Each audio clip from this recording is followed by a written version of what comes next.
Hi, welcome back to my channel. நம்ம இப்போ நெட்டுன்னு சொல்லிட்டு ஒரு இடத்துக்கு மீன் சாப்பிட போகிறோம். மீனும் மரிச்சினியும் கூட. அங்கே காயல், அதாவது கடல் மீன் அல்ல, காயல் மீன் தான். நமக்கு குறைய வெரைட்டி மீன் இருக்குது. நமக்கு எது தேவைன்னு சொன்னால் அது உடனே அது அந்த இடத்துல அவங்க மசாலாலாம் செஞ்சு ஃப்ரை ஆக்கி தருவாங்க. மரிச்சினி மீனும் ஊனும் கூட சோறும் இருக்கும். நமக்கு என்ன தேவைப்படுதோ அது சாப்பிட்டு வருவோம். அது இப்போ மெயினாகிட்டு மீன் மரிச்சினி சாப்பிட்டா தான் போயிட்டுருக்கோம். வாங்க பார்க்கலாம்.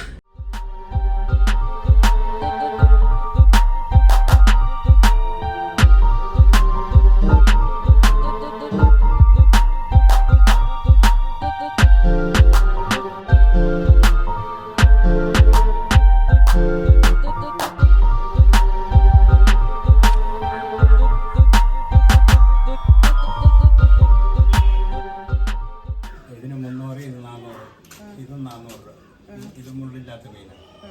ഇത് പീസ് 200 രൂപ, വരാലി പീസ്. ഇത് 120 രൂപ, ഇത് 150 രൂപ ഒരെണ്ണം.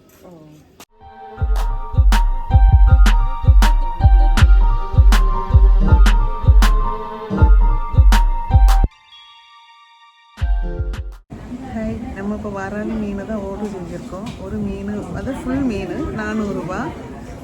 ஒரு மரிச்சினி கூட ஆர்டர் செஞ்சுருக்கோம். அவங்க இப்போ பொரிச்சிக்கிட்டு இருக்காங்க, கொண்டு வரட்டும். நாங்களும் வெயிட்டிங் தான், பார்ப்போம்.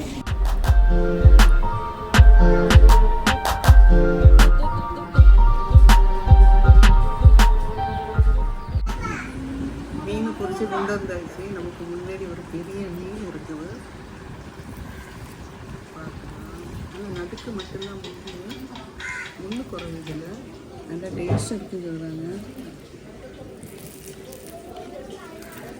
இந்த சூடு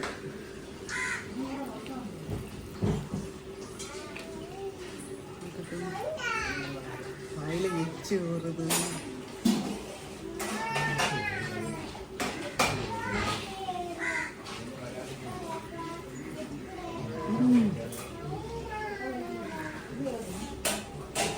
சூப்பராக இருக்குது.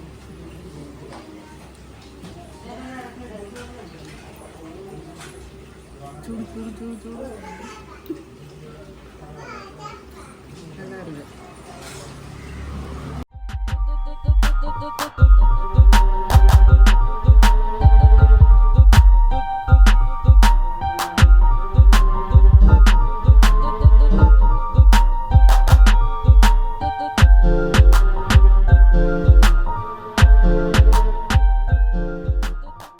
ஹாய், நம்ம மீன் மரிச்சினி எல்லாம் சாப்பிட்டாச்சு. நல்ல சூப்பராக இருந்தது. இதுன்னு சொன்னால் தமிழ்நாடு கேரளா பார்ட்ரு தான். திருப்பரப்புங்க சொல்லுவாங்களா, அது பக்கம்தான். இங்கே சண்டே அவ்வப்போய்க்கு அதாவது என்ஜாய் செய்யறதுக்கும் வருவாங்க, இதே போல் வந்து மீன் சாப்பிட்றதுக்குன்னு வருவாங்க. டூரிஸ்ட் ஏரியா தான். பீஸ்ஃபுல்லாக இருக்குது, சூப்பராக இருக்குது. இனி நம்ம செக் போஸ்டும் கழிஞ்சிட்டு இனி நம்ம வீட்டுக்கு போக வேண்டியது. இனி நம்ம அடுத்த வீடியோவில் பார்ப்போம். எல்லாரும் லைக் பண்ணுங்கள்.